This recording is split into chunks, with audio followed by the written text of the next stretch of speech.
When we come to this topic, we have that we're given that the first definition tells us that a valid argument is an argument which is called a valid argument if the conjunction of the hypothesis implies the conclusion. If the conjunction of the hypothesis implies the conclusion.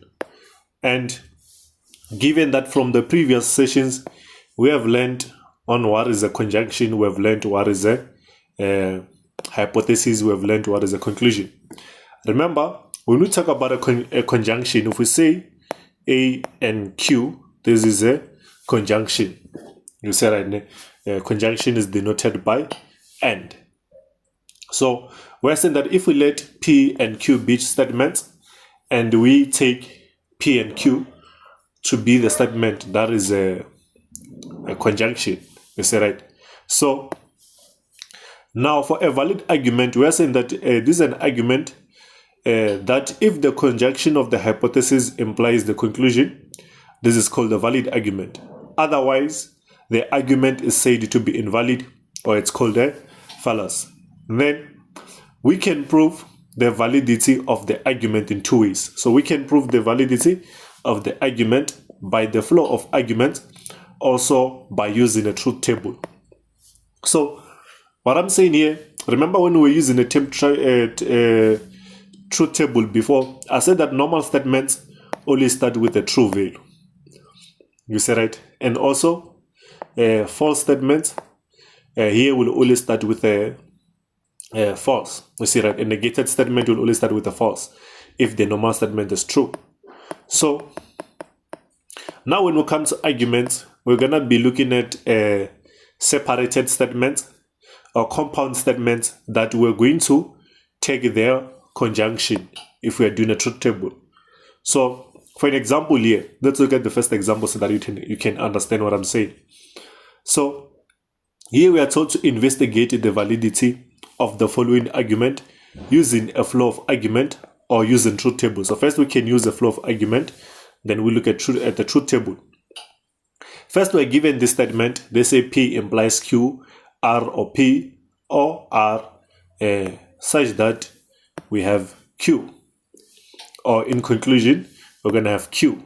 So this means that we're implying. You say that bias for implied. So now this, we're going to take it like this. First, we must know of what we call an endiom. We're going to learn about an endiom when we come to, I think it's predicate. Let me go to predicate. Let me see if we have an endiom somewhere here. Let's see, it should be somewhere. It's either it's on predicate or it's somewhere here before, after predicate on method of proof. We are told that an endiom is a statement that is assumed true. You say right now. So we're going to be using what is called an endiom. So this is a statement that is assumed true, or is assumed to be true at first. So now when we come to these argumented statements, or when we come to this first example, let me say this.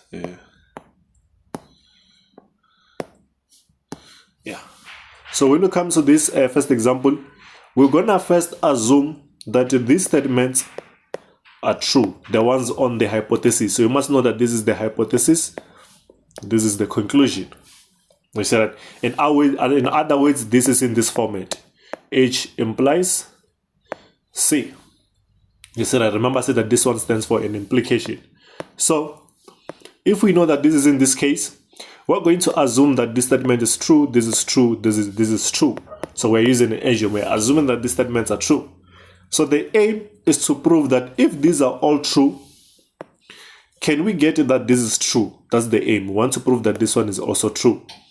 You say right. Remember, what is a conditional statement says? Conditional statement says that if here, let me say, it says if this H is true and this is false, if a true maps to a false, this is going to give us a false. You see, right? So if we find false here, if this true statement maps to a false, it means that this whole thing will be invalid. It will be false, or it will be a fallacy, right? It will be a fallacy that we're gonna be working with. And then if we find that this maps to a true statement, therefore a true that maps to a true will always be true. So it means that this argument will be valid. You see, right? So the way we can only have two outcomes. It's either a true or false, or sometimes we may have true. We may have a combination of true or false. This one will also be invalid, true or false, right? This will also be invalid. So that means that three types of statements we can come across. We can come where we have a true, like this. Let me write it here.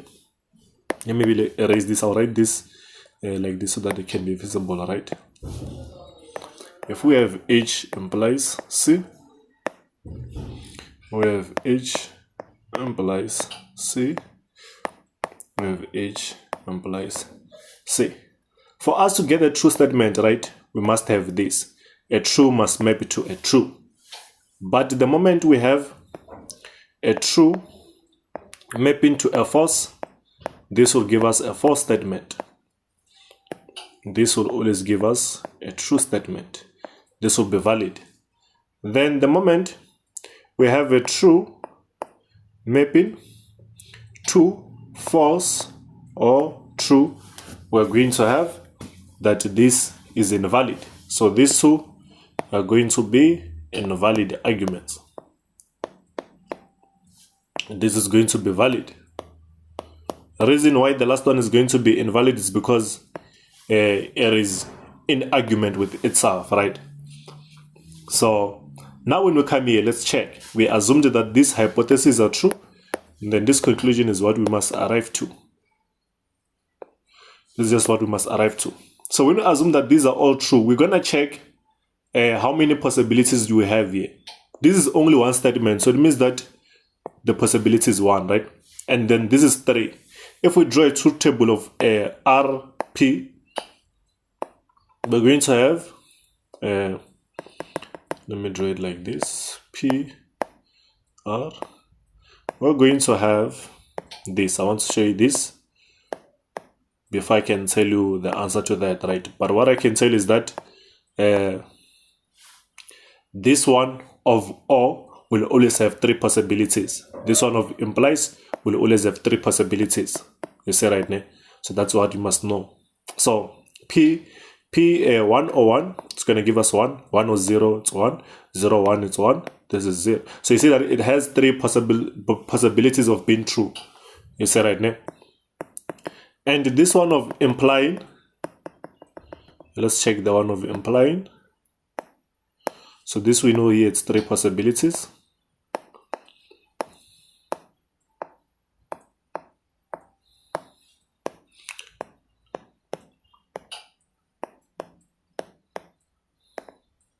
Now we know that the moment a true implies false, this is going to give us false. Then the rest will remain true. You see right now? So this will also have 3 possibilities of being true. So we're going to write 3 here. So now we're going to start with the one that has less possibilities. Always we're going to start with the one that has less possibilities. Now we come to the argument.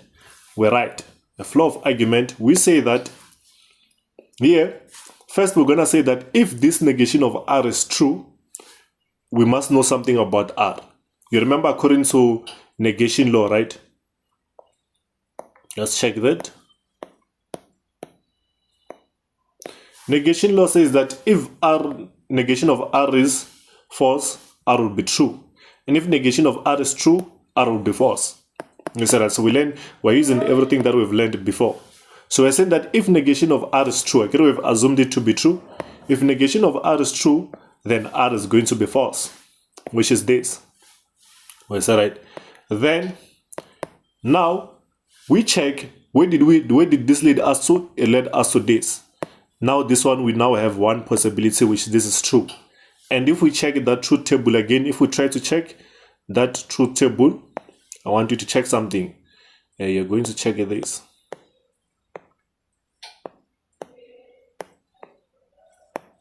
So it's not always that we're going to be drawing a truth table, right? But now I just want to make you understand what is going on here. This was 1, 1, 1, 0. And initially we had the 3 possibilities. We agree right now. But the moment we knew the value of R that we should focus on now. Remember, for this to be true, we say that for this to be true, in other words, we focus here, right, where this is true. And now we know R. R now reduced to what? R now we say that we only focus on where R is true.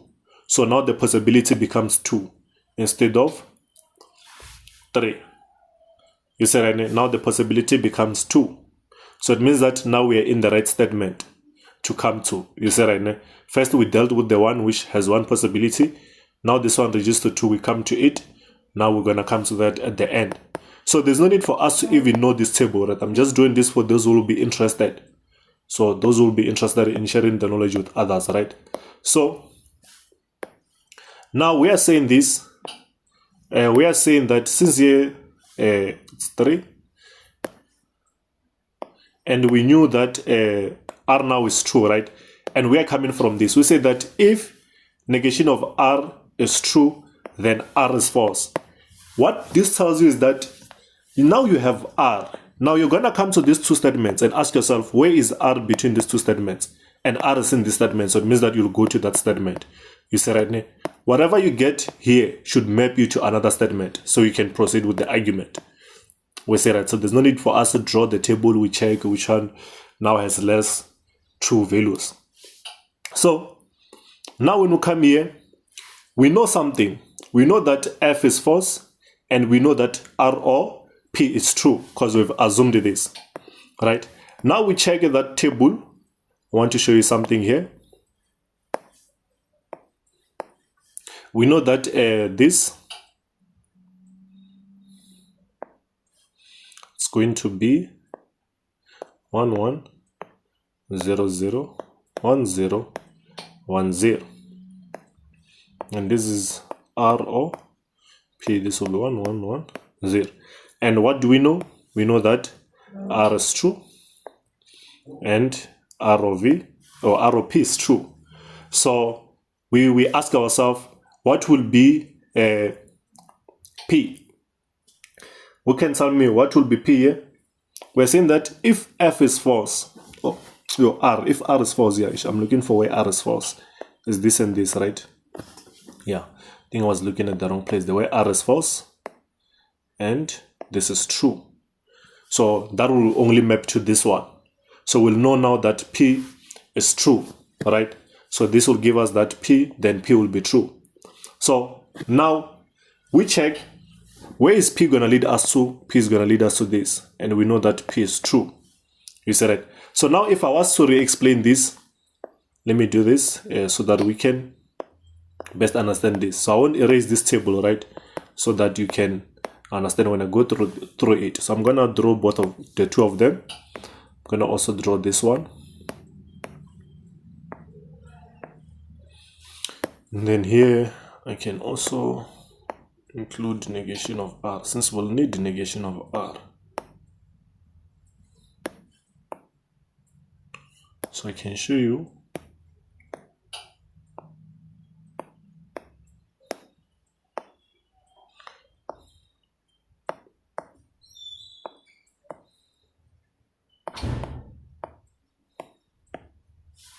and then this one is 1, 1, 0, 0, 1, 0, 1, 0.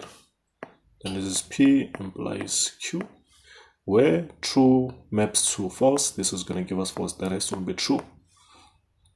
Yeah, I think now this has drawn everything, right? So we can see where this will lead us. So now let's start this and check. Now, if we try to check this, remember I said that first you're going to have to know that this is your hypothesis, this is your conclusion, right? I mean, I don't even need this one now. So, and what we know here is that this is assumed to be true, true, true. So the one that is always alone, we're going to start with it. And remember I said that this always have 3 possibilities of being true, 3 possibilities. This one always has 1. So we're going to start with negation of R. We assume that it is true. You see, right? We say that if negation of R is true, then R will be false. That we know. If R is true, if negation of R is true, R will always be false. You see, right? Negation of R is true, R will always be false. Negation of R is true, R will always be false. So we say that R is false. Now, this R is gonna lead us to this. You see, right? Ne? That's when I check here. This is my P or R. And we know we have assumed that this is also true. So it means that we're only gonna focus on this. This one we're gonna forsake it. You see, right? Ne? So now, since we're going to focus on these only, these three, we come and say that we know that R is false. You see, right? Ne? R is false. We say that if R is false and R or P is true. Now we check where R is false. R is only false here in this region. You see, right? It means that now we only focus on this line. You see, right? Now we say that if R is false and R or P is true, then what will be P in this line? P will be true. That's why we got that P to be true. You see, right? Then we come to the other one. Now, since we got P, this P is going to lead us to what? To P implies Q. And that one is in this case. Now, let's check. And we know that P there is true. So we're going to only focus on this, where P is true, right? And we know that P implies Q is also assumed to be true here.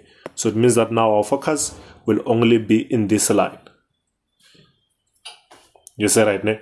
So in that line, we say that if P is true, this is what we know. If P is true, here I don't even have to write then for, you say, right, ne? I'll come and say if P is true, let's replace this by, and P implies Q is true. So always we're gonna use this structure. You say, right, ne? If this, we're gonna say this always if and then. You say, right, ne? So, or if we're talking with one statement about one statement, if then. You say, right, ne? So on this one, we're saying that if P is true and P implies Q is true, then you see, if this P is true and P implies Q is true, then what will be Q? Then Q is true. You say, right? Then Q is true. So I want us to avoid here. We're going to hear, they were just explaining to us that you'll see when we move forward, you're going to avoid to say such things as must be, as if you are suggesting. You say, right, ne? So we must solve an argument to be direct. So since this is Q is true, now we arrived at this being true. Remember I said that the moment you arrive at this being true, it means that the argument is valid. You say, right? So it means that, therefore, the argument is valid.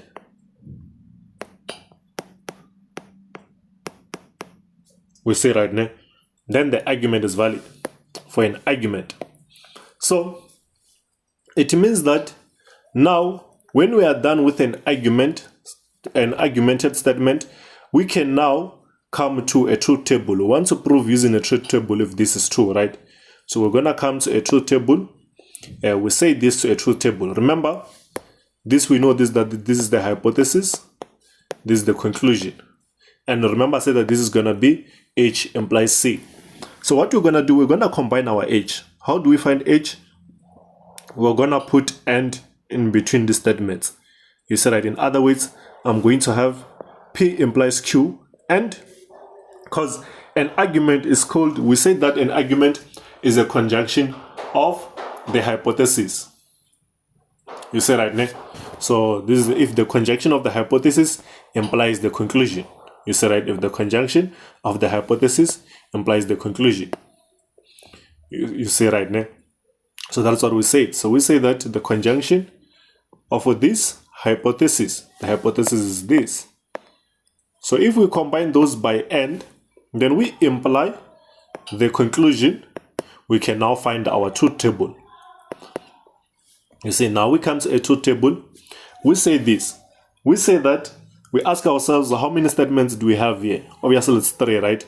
So it means that we're going to have 2 to the 3, which is 8. That 8 can be divided into 4. We remember from the previous videos, this means true, this is false. So it means first we're going to have 4 number of truths, 4 number of false. You see, right?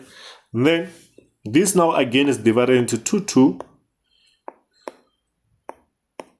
And always I say that positive statements are always going to start with the true and with the false. So here it means that this will be true, this will be false. This is true, this false. Each branch, right?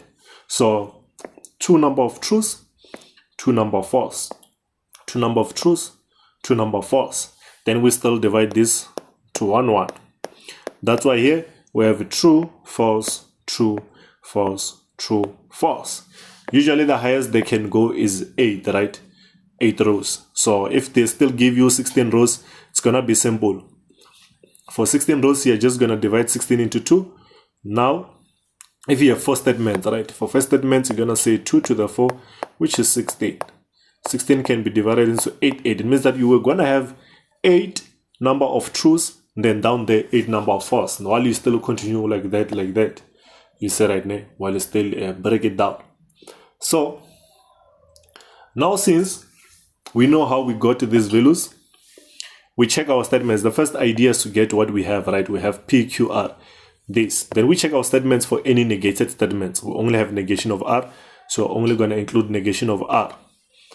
Then after negation of R, we include P plus Q, R, or P. We include them individually. Then we take the conjunction. You say, right, which is that. Then we just have to say, since this conjunction is too long, we can just say A is congruent to this statement, right? You can also do that. You can also let one side be logical equivalent to A, or you just let everything be equivalent to A. Then you just write A. It's up to you how you want to do it. So we say that the conjunction of this will be this and this and this, right? Then this will mean that since A is logical equivalent to this, it means that A will imply Q. So let's start by checking these results. So first we check P implies Q. We're going to focus on the true values. You see this one doesn't imply false. It doesn't imply false. This one implies false. A true value implies false. It means that we're going to have false here. The rest will remain true. You say right now. So that's where we get false. Now, next thing, we check R or P. So R or P, automatically I know that where P is 1, here I'm also going to have 1, because 1 plus anything is 1. You see right now. And then here P is 0, so I will just check R and see 0 plus 1 is 1. 0 plus 0 remains 0. 0 plus 1 is 1. 0 plus 0 remains 0. So we see now that that is correct for this statement. So to draw this statement is very simple and fast, guys. Here you're not gonna waste time as long as you do much practice to have that. Then now when we do the conjunction of these statements, we're just going to multiply them. So first I'm going to focus on the ones which have 0, because I know that 0 times anything is 0, right? This row I know it will have 0. This row will have 0. This row will have 0. This one 0. This 0. This 0. And this 0. So now I'm going to have 0, 0, 0, 0, 0, 0, 0. You see, right? It's only this row that has ones, all of them. So 1 times 1 times 1 will give us 1. You see, right? So if I see something participating in this conjunction statement, I know that the conjunction statement which is 0 will always give us 0 when multiplied by other statements. You see, right? So now we know we have 0, 0, 1, then all zeros. Now we say now we are taking this as the hypothesis, which is this, right? We are implying Q. Don't make a mistake of moving from Q to this. You'll have a problem. Remember, the hypothesis is this now. It means that we are moving from this, where this is true, we go to Q and check if this implies true, if this implies false. Does it imply false? No. So it means that this can be false. it will remain true. And the rest will be true because there's no true statement here. It's only a true statement that must imply. You see, right? A true statement must imply false for that thing to be false. So I realized that those who sent their solutions, some of them mistakenly moved from here to there. But only few, right? I believe that they have fixed those mistakes. So, and now we see that this is all true. So if this is all true, we know that this is a tautology. So it means that the argument is valid. But if we have found that this is all false, it was going to be invalid. If this was a mixture, you see, right, of value of these values, let's say it was zeros, ones, it was going to be invalid also. You see, right, ne? So we see it's all true. Now we come to the second part. So on the second part, we're given that they say we must investigate the validity of the following argument using a flow of argument, right? A flow of the argument. Then they say by using the truth tables, P or negation of Q, R implies Q, and negation of R, which therefore we have that R there on the conclusion. So now we say this, for us to apply the flow of argument here, we're going to first assume these statements to be true. Now we must ask ourselves, is this going to be true? So I don't even have to ask myself, what is the number of truths here? You say right now, I don't even have to ask myself those things. I just have to check the one which is alone. Then I start with it. If negation of P is true, that means that this one must be false. You say right now, if this is true, this must be false. And now this one is going to lead us to this statement. And we know that this statement is true. And this is already false. So for this to be true, for this statement to be true, this negation of Q must be true. Here we agree, right? 0 plus 1 is going to give us true. So that is the only possibility we have there. Because the moment this becomes false, we're going to have a problem of this being false, and it will negate, it will disagree with the statement. You see, that means that this negation of Q must be true. Then we're going to come and say, if P is false, so first we write what we have here. If P is false and Q is true, then we ask ourselves, if this is false and this statement is true, then we ask ourselves, what is the negation of Q? And we see here that we agree that the negation of Q, we say that it's going to be what? True. Then now, if we have the negation of true, we can move to Q. You see right now? So I can come and say, if negation of Q is true, then Q is false. And Q being false tells us something about this, right? Remember here, we can go back here. Remember, we are looking for this statement. We are looking for validity, right? And already they told us that this is false. And when it becomes false, it's gonna be invalid. You see, right?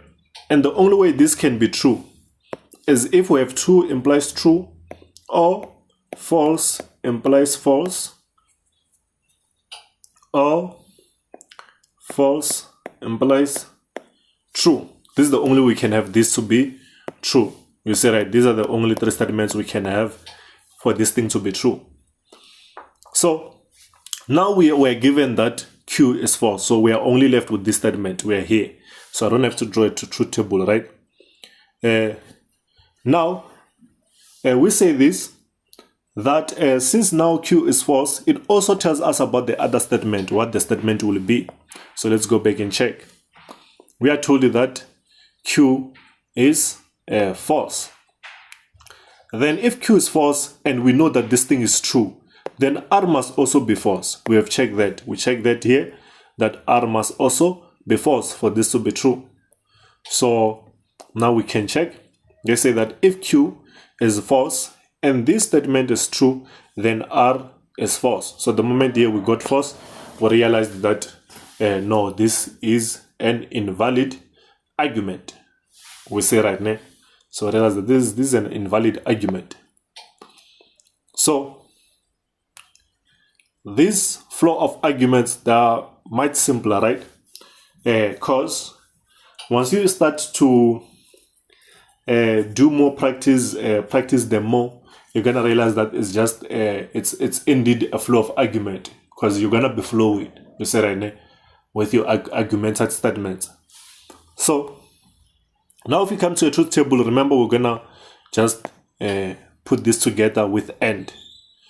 You say, right, we're gonna put this together with AND, the statements, then we imply this R. So now when we do a truth table, we must have an invalid statement. Reason that is, we must not have all truths. You see, something there became false. So we can even try to check these statements if these are true. Remember, first we said that this is what? We said that this is true, this is false. So we can just go and confirm that in that line.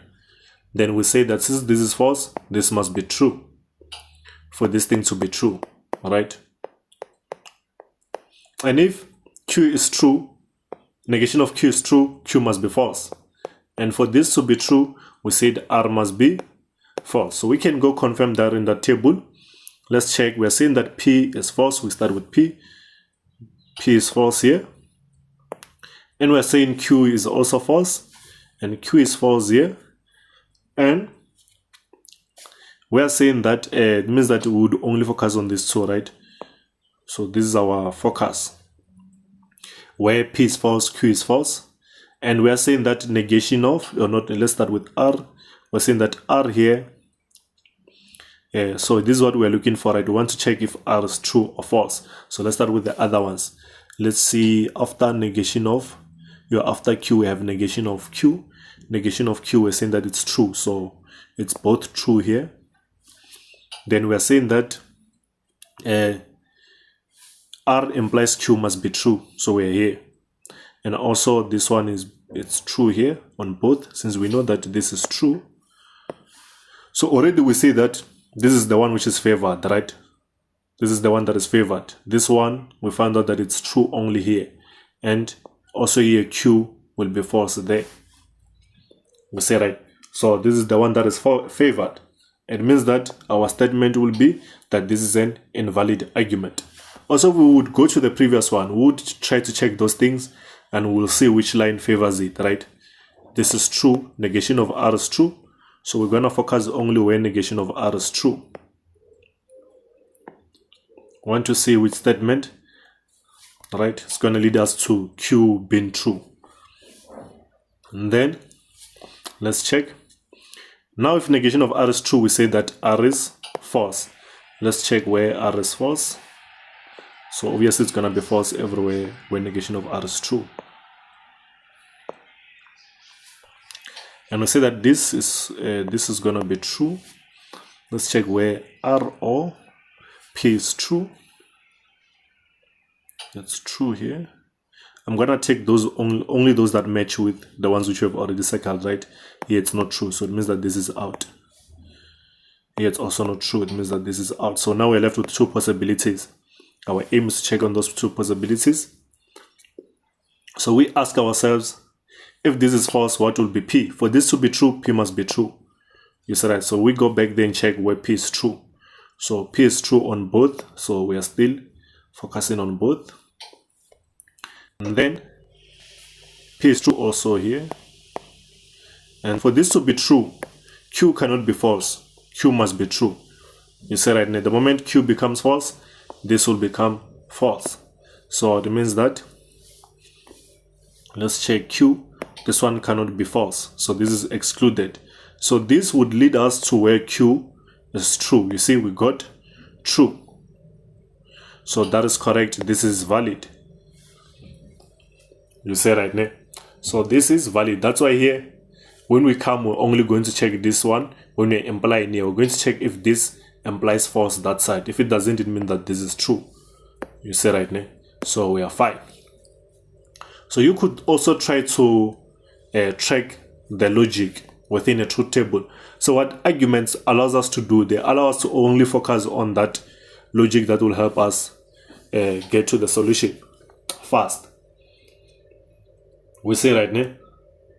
So now we have this. Let me check the next one. Since we've already done this, we see that this one will be invalid. The argument is invalid. So we come to this. Let's check 1.1.4. They say we should investigate the validity of the following argument, and then now they say investigate the following argument using a flow a flow of argument, and also using a truth table.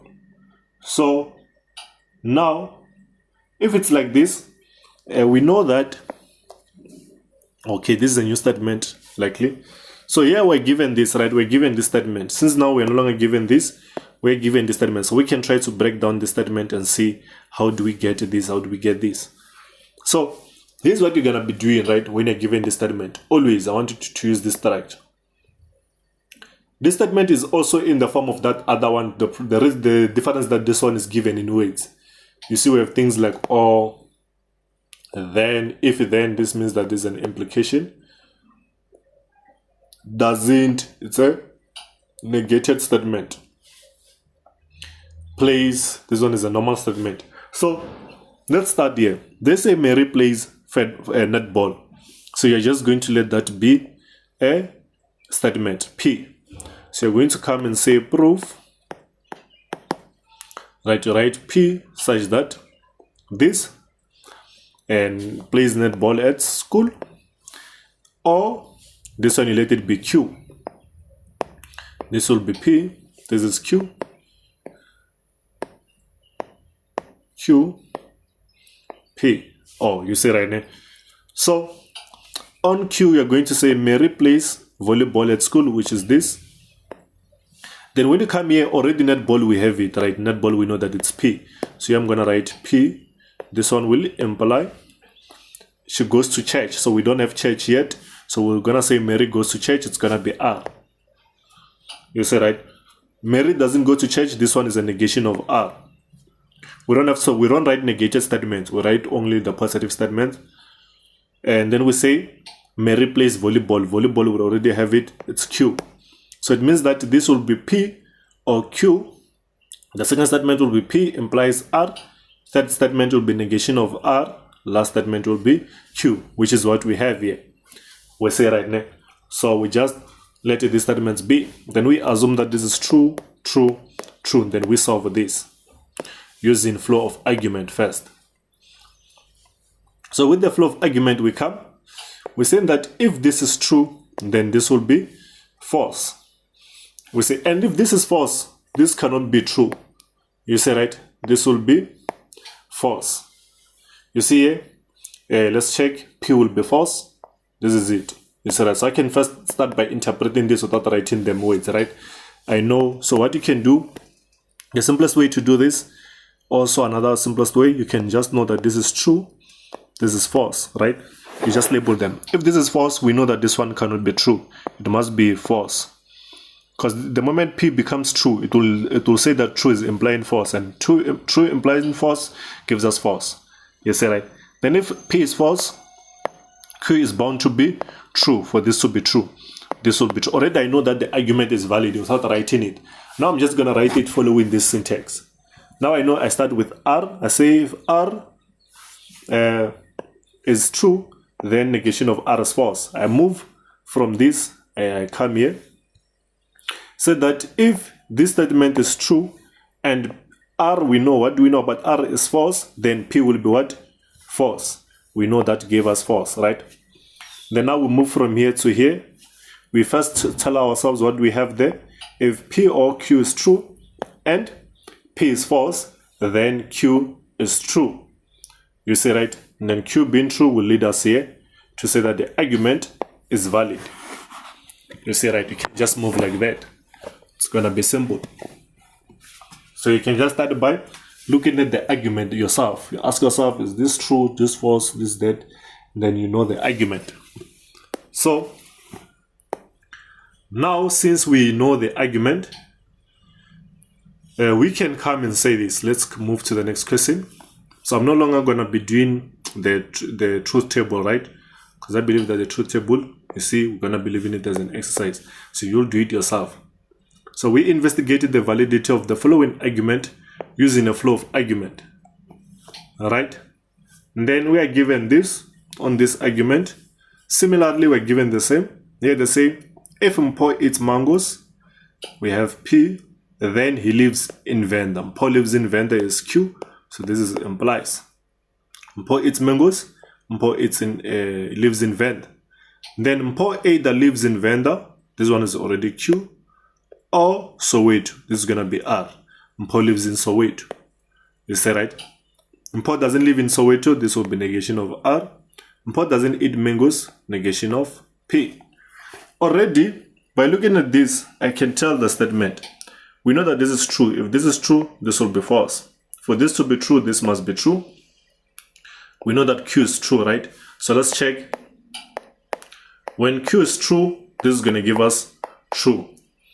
When Q is true and this is false, this can also give us true. So it means that P is either true or false, which should also lead us to having this as either true or false. So this is going to have true or false. This one is going to have true or false. So let's come to the statement. We see that if negation of R is true, then R is false. And if Q or R is true, we say, right, then R is false. This will give us Q to be true. Then if P implies Q is true, and what we know from this statement is that Q is true, then P is either true or false. Hence, the negation of P is also either true or false. And remember, I said that when you get either true or false, you must find that the argument is invalid. You see, just by inspecting here, I could also see the argument that is in this format. So it becomes simple like that, right?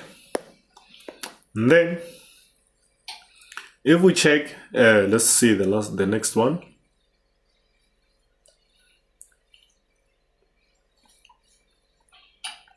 So I'm also going to give you exercises to write today. So remember, every exercise I give you, you only have a day to write and submit. Yeah, I think that was the last one. So it means that you guys are supposed to write this tutorial, right? So just screenshot this tutorial.